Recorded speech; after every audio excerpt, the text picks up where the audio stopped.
لا حول ولا قوة إلا بالله العلي العظيم. أعوذ بالله من الشيطان اللعين الرجيم. بسم الله الرحمن الرحيم. الحمد لله رب العالمين. الصلاة والسلام على أشرف الأنبياء والمرسلين خاتم النبيين سیدنا و مولانا ابی القاسم محمد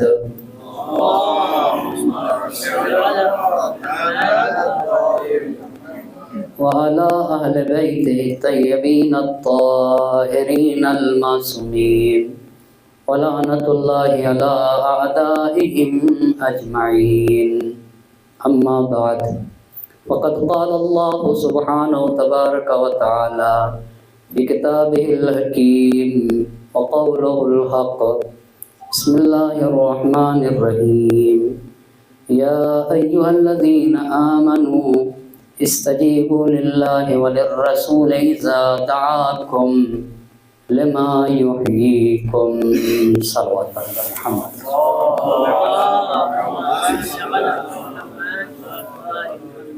آپ حضرات سے گزارش ہے ایک مرتبہ سورہ حمد اور 3 مرتبہ سورہ قل اللہ احد کی تلاوت فرما کر مرحوم مخبور مولانا امجد علی بن اکبر علی کی روح پاک کو ایثار کریں.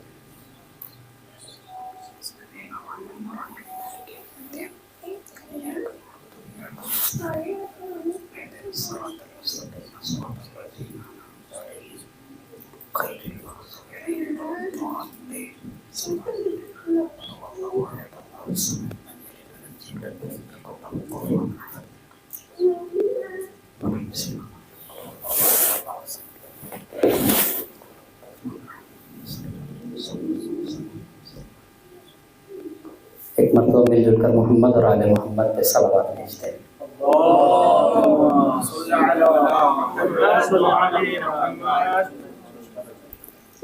ایک عالم دین کے ایصال ثواب کی مجلس کا اہتمام کیا گیا ہے، اسی لیے قرآن مجید کے اس آیہ مبارکہ کو سرنامہ سخن قرار دیا ہے. اس میں اللہ حقیقی حیات پانے والوں کا تذکرہ کر رہا ہے اور قرآن یہ بتانا چاہتا ہے کہ کچھ لوگ ایسے ہیں جو مر جاتے ہیں پر مر کے بھی زندہ رہتے ہیں، اور کچھ لوگ ایسے ہیں کہ زندہ رہتے ہیں مگر قرآن اور حدیث نے کہا کہ وہ چلتی پھرتی لاشیں ہیں. تو اس آیہ کریمہ جس کو پڑھنے کا شرف حاصل کیا ہے، اس میں حقیقی زندگی پانے والوں کا تذکرہ ہو رہا ہے. اور آپ یہ بہتر جانتے ہیں کہ اللہ نے بہت ساری نعمتوں سے نوازا ہے. وَإِن تَعُدُّوا نِعْمَتَ اللَّهِ لَا تُحْصُوهَا. اگر تم اللہ کی نعمتوں کو شمار کرنا چاہو تو شمار نہیں کر سکتے. أَسْبَغَ عَلَيْكُمْ نِعَمَهُ ظَاهِرَةً وَبَاطِنَةً. بہت ساری تم کو نعمتیں دی ہیں، کچھ نعمتیں دکھتی ہیں اور کچھ نعمتیں نہیں دکھتی ہیں، پر ان تمام نعمتوں میں سب سے بڑی نعمت ایک ہے. وہ نعمت حیات ہے، وہ نعمت زندگی ہے، جس سے بڑی دوسری کوئی نعمت نہیں. اسی لیے اس نعمت کو بیان کرنے کے لیے سورہ علق کی آیت بیان کرتی ہے، اقرأ بسم ربک الذی خلق. اے میرے نبی پڑھیے اس خدا کے نام سے جس نے آپ کو زیور وجود سے آراستہ کیا، جس نے دولت حیات سے مالا مال فرمایا، جس نے آپ کو زندگی دی ہے. قرآن کی یہ پہلی آیت ہے اور اس پہلی آیت میں سب سے بڑی نعمت کا تذکرہ ہے. اس لیے کہ اگر زندگی نہ ہو، یہ زندگی جس میں ہم اور آپ بیٹھے، اگر یہ حیات نہ ہو تو کچھ بھی نہیں ہو سکتا ہے. کچھ بھی نہیں ہو سکتا۔ دنیا کے تمام امور اور یہاں تک کہ ہماری آخرت کے بھی درجات سب کے سب اسی حیات کے اوپر متوقف ہیں۔ پر حیات کو حقیقی حیات بنانے کے لیے کچھ شرطیں ہیں، انہی شرطوں کی طرف آج اشارہ کرنا چاہوں گا۔ اسی لیے قرآن مجید کی یہ آیت پڑھی، یا ایھا الذین آمنوا استجیبوا للہ وللرسول اذا دعاکم لما یحییکم، اے صاحبان ایمان اپنے اللہ اور رسول کی بات پر لبیک کہہ دو۔ کیوں لبیک کہہ دو؟ استجیبوا للہ وللرسول اذا دعاکم لما یحییکم، اس لیے کہ اللہ اور رسول تمہیں ان باتوں کی طرف دعوت دیتے ہیں جس میں تمہاری حقیقی حیات ہوتی ہے۔ اس کا مطلب یہ ہوا کہ زندگی کا ایک معنی اور ایک مفہوم تو یہاں سے سمجھ میں آئے گا کہ کتنا مطیع و فرما بردار ہے۔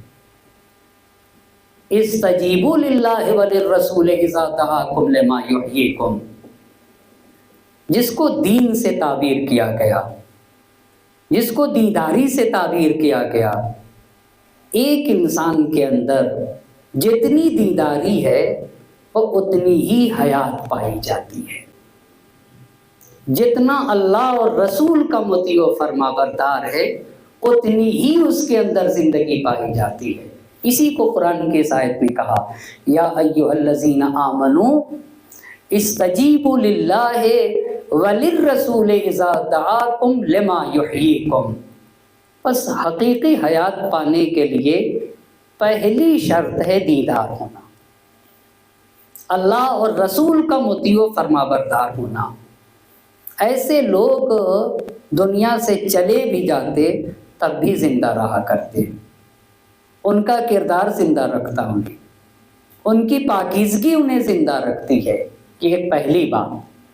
بس حقیقی حیات پانے کے راستوں میں سے پہلا راستہ دیداری ہے، اللہ اور رسول کی اطاعت و فرما برداری ہے۔ اور یہ اطاعت و فرما برداری جس حد تک بلند و بالا ہوتی چلی جائے گی اتنا حیات کے مراتب میں اضافہ ہوتا چلا جائے گا، اتنا ہی انسان کو زندہ کہا جائے گا جتنا وہ اللہ اور رسول کا یہ پہلا مرتبہ۔ بس حیات پانے کے لیے پہلی شرط دیداری ہے۔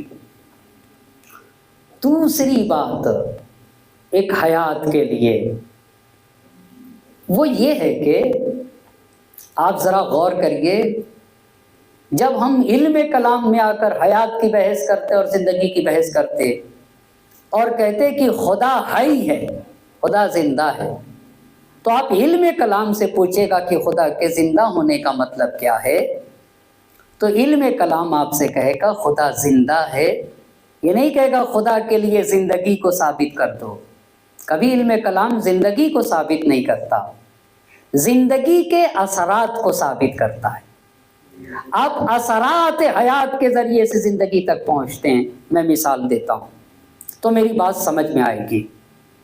اگر ایک ریتیلی زمین کے اوپر ایک جانور چلا ہو تو اس کے پیر کے نشان پڑتے ہیں، آپ پیر کے نشان کے ذریعے سے اس جانور تک پہنچتے ہیں کہ یہاں سے فلاں جانور گزرا ہے۔ اس کا مطلب یہ کہ آپ نے جانور کو اس کے پیروں کے نشانات سے پہچانا ہے۔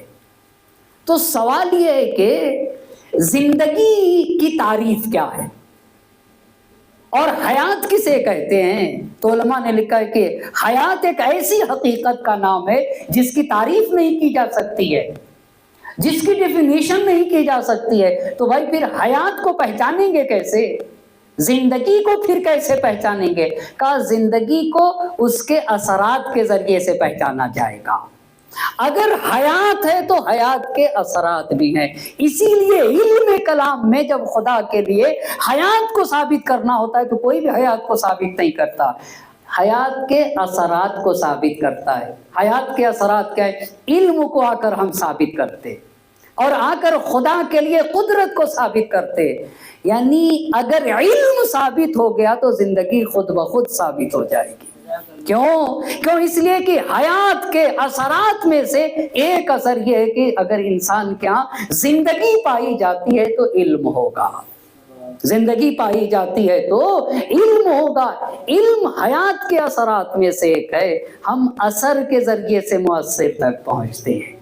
بس حقیقی زندگی پانے کے لیے دوسری چیز جو شرط ہے نا دین کے ساتھ، وہ ہے علم، دولت علم ہے جو انسان کو حقیقی زندگی عطا کرتی ہے۔ آپ کو پتہ ہے جس انسان کے اندر جتنا علم ہے وہ اتنی ہی حیات پائی جاتی ہے، اور جو جتنا جاہل ہے اتنا ہی مرا ہوا ہوتا ہے، اتنی ہی مردگی اس کے ہاں پائی جاتی ہے۔ حیات تو علم کے برابر۔ اچھا، اسی لیے میرے مولا نے اب اس پہ ذرا توجہ کریے گا، چونکہ ہمارے اور آپ ہی کے درمیان سے ایک صاحب علم کے ایصال ثواب کی مجلس ہے، ایک دیندار طالب علم کے ایصال ثواب کی مجلس ہے۔ حیات کے اثرات میں سے ایک اثر علم ہے، علم کے ذریعے سے ہم زندگی کا اندازہ لگائیں گے۔ اسی لیے میرے امام نے کمیل کا ہاتھ پکڑا، اور کمیل کے ہاتھ کو پکڑنے کے بعد صحرا میں لے کے گئے۔ فلما اثر تنفس السعدا، اور جب صحرا میں پہنچے تو ایک سانس، گہری سانس لی، اور لینے کے بعد کہا یا کمیل ان هذه القلوب اوعیۃ فخیرها اوعاها، اے کمیل دل کی مثال ظرف جیسی ہے، جس ظرف میں جتنی زیادہ کیپیسٹی ہوگی اتنی ہی زیادہ وہ ظرف بہتر ہوتا ہے۔ احفظ عنی ما اقول لک، اے کمیل جو میں باتیں کہہ رہا ہوں وہ تم محفوظ کر لو۔ اس کے بعد امام نے کہا یا کمیل الناس ثلاثہ، لوگ تین طرح کے ہیں، لوگ تین طرح کے ہیں، عالم ربانی الہی علماء ہیں، کچھ لوگ خدا کی رضا کے لیے پڑھتے ہیں، کچھ لوگ رضائے پروردگار کے لیے علم حاصل کرتے، کچھ لوگ اللہ کو دلیل اور برہان سے سمجھتے۔ عالم ربانی، علامہ ہلی کے حالات میں پڑھ رہا تھا، عالم ربانی کی کیا مثال ہے؟ پڑھ رہا تھا کہ ہلے سے ہر جمعرات کو کربلائے معلی آتے تھے، ہر جمعرات کو، اور اپنے مرکب پہ سوار ہوتے تھے، جمعرات کو صبح سوار ہوتے تھے، کربلائے معلی آتے تھے، رات کو کربلائے معلی میں گزارتے تھے، اور پھر جمعے کے دن واپس ہلا چلے جاتے تھے۔ جو بھی اپنا خچر رہا ہو، جو مرکب اور جو بھی سواری تھی، عالم ربانی، پہلا گروہ عالم ربانی ہوتا ہے، اس کی پوری فکر یہ ہوتی ہے کہ ایک علمی مسئلہ حل ہو سکے، تو ہر جمعرات کو ہلا سے نکلتے تھے، شب جمعہ کربلائے معلی، جمعے کے دن واپس پھر ہلا۔ ایک دن راستے میں آ رہے تھے اکیلے تو ایک شخص سے ملاقات ہوئی، انہوں نے کہا اپنی سواری پہ بیٹھا لیجئے، علامہ ہلی سے کہا اپنی سواری پہ بیٹھا لیجئے، تو علامہ ہلی نے اپنی سواری پہ بیٹھا لیا۔ ہم اور آپ جب جمع ہوتے ہیں تو کیسی گفتگو کرتے ہیں، پر عالم ربانی جب دو لوگ ایک ساتھ جمع ہوتے تو وہ کیا کہتے، وہ وقت سے کیسے فائدہ اٹھاتے۔ علامہ ہلی نے ان سے فقہی مسئلے پہ بحث کرنا شروع کر دی، جو پیچھے سوال تھے۔ اب جب فقہی مسئلے کے اوپر گفتگو کرنا شروع کی تو علامہ ہلی نے دیکھا کہ میرے ساتھ جو شخصیت سوار ہے بہت عظیم شخصیت ہے، پڑھی لکھی شخصیت ہے، اس لیے کہ جو بھی میں مسئلہ چھیڑتا ہوں ہر مسئلے کا یہ شخصیت جواب دے رہی ہے۔ تو علامہ ہلی نے ایک مسئلہ پوچھا، جب مسئلہ پوچھا تو پیچھے بیٹھی ہوئی شخصیت نے اس مسئلے کا جب جواب دیا تو علامہ ہلی نے کہا کہ آپ نے قاعدے کے خلاف جواب دیا، جبکہ اس مسئلے میں روایت نہیں ہے، اگر روایت ہوتی تو قاعدے کے خلاف دے دیتے جواب، روایت ہوتی تو روایت کے مطابق بولو یہ کہ وہ روایت قاعدے کے خلاف ہوتی، پر روایت تو ہے نہیں، پھر آپ نے کیوں اصول اور قاعدے کے خلاف فتویٰ دے دیا؟ تو پیچھے بیٹھی ہوئی شخصیت نے کہا کہ علامہ روایت تو موجود ہے۔ کہا روایت موجود ہے؟ کہاں روایت موجود ہے؟ کہا کہاں موجود ہے؟ کہا تہذیب میں، تہذیب شیخ طوسی میں یہ روایت موجود ہے۔ علامہ ہلی نے کہا کہ میں نے تو پوری تہذیب پڑھی ہے، اور مجھے یہ روایت کہیں نظر نہیں آئی. کہا علامہ تہذیب شیخ طوسی میں فلاں صفحے کے اوپر اس کے درمیانی صفحے پہ فلاں سطر پہ تم مراجعہ کرو، تمہارے پاس وہاں موجود ہے. اب جب اس پیچھے شخص بیٹھے ہوئے شخص نے یہ کہا کہ تہذیب شیخ طوسی میں یہ روایت ہے، فلاں جگہ یہ روایت ہے، تو علامہ ہلی کہنے لگے کہ اس کا مطلب ہے کہ یہ کوئی علامہ دہر ہے، ایک بڑی شخصیت پیچھے بیٹھی ہوئی ہے جس کو اس درجہ عبور ہے. تو ایک مرتبہ علامہ کا تازیانہ نیچے گرا تو وہ شخصیت نیچے اتر کے اس تازیانے کو اٹھانے لگی. تو علامہ نے سوچا کہ میں ان سے کچھ اہم چیزیں پوچھوں، جس میں سے ایک علامہ ہلی کے لیے مسئلہ تھا کہ وہ یہ پوچھنا چاہتے تھے اپنے امام سے مل کر کے، یہ بتائیے کیا عصر غیبت میں امام سے ملاقات ممکن ہے؟ اب جو وہ پیچھے کی شخصیت نے وہ تازیانہ اٹھا کر دینا چاہا تو علامہ ہلی کہتے میں نے سوچا کہ اپنے کچھ جو میرے سوالات ہیں وہ پوچھوں. تو پوچھا کہ یہ بتائیے میں آپ سے ایک سوال کرنا چاہتا ہوں، کیا عصر غیبت میں وقت کے امام سے ملاقات ہو سکتی ہے؟ جیسے یہ کہا بس اپنا ہاتھ علامہ ہلی کے ہاتھ میں رکھ دیا. اس شخصیت نے اپنا ہاتھ علامہ ہلی کے ہاتھ میں اور اپنے ہاتھ سے علامہ ہلی کا ہاتھ پکڑ کے کہا کہ تمہارا ہاتھ جس کے ہاتھ میں وہی تمہارے وقت کا امام ہے. کہا تمہارا ہاتھ جس شخص کے ہاتھ میں وہی تمہارا امام ہے. اور پھر علامہ ہلی ان کو ایک کیفیت طاری ہوئی اور وہ کیفیت کا اندازہ نہیں لگایا جا سکتا. اس کے بعد علامہ ہلی نے کہا کہ میں جب اپنے گھر پہنچا اور اپنی تہذیب جو شیخ طوسی کی تہذیب میرے پاس تھی اس کو کھول کے دیکھا تو جو امام نے بتایا تھا کہ فلاں جگہ تہذیب شیخ طوسی میں فلاں روایت ہے، دیکھا تو وہ روایت موجود تھی. اس روایت کے نیچے اپنی تہذیب پہ لکھا کہ اس روایت کی وضاحت میرے امام نے کی ہے، لکھا اس پہ حاشیہ لگایا. اسی لیے ہمارے بعض علماء کہتے ہیں کہ علامہ ہلی کی وہ تہذیب میں نے دیکھی جس کے اوپر علامہ ہلی نے یہ حاشیہ لگایا کہ اس روایت کو میں نے اپنے وقت کے امام کی مدد سے اس کی وضاحت کی ہے. ایک صلوات پڑھ دیں گے بر محمد اور آل محمد.